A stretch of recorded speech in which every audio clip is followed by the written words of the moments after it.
வணக்கம். வாதியார் எம்ஜிஆர் என்ற நமது யூடியூப் சேனல் மூலமாக நான் உங்கள் வேல்முருகன்.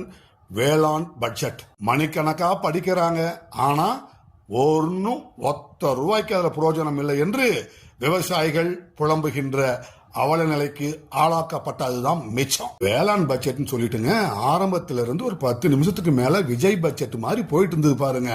பிடிச்சாருங்க அந்த சபாநாயகருக்கு, அவருக்கே கோபம் வந்துருச்சு. தயவு செய்து வேளாண் அமைச்சர் பட்ஜெட்ல வேளாண் சம்பந்தமா என்ன இருக்குதோ அதை மட்டும் வாசிங்க ஐயா என்று பொறுமை இழந்து கூறுகின்ற நிலைக்கு ஆளாக்கிட்டாங்க. மெயின் பட்ஜெட்லயே ஒன்னும் இல்லை, வேளாண் பட்ஜெட் வெறும் பட்ஜெட் அப்படின்னு விவசாயிகள் பூரா கொந்தளிப்போட பேசிட்டு இருக்கிறாங்க.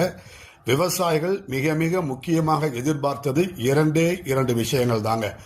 முதல் விஷயம், கூட்டுறவு சங்கங்கள் அவர்கள் வாங்கிய கடனை முழுமையாக தள்ளுபடி செய்ய வேண்டும். அடுத்தது, நெல்லுக்கும் கரும்புக்கும் ஆதார விலையை உயர்த்தி தர வேண்டும்.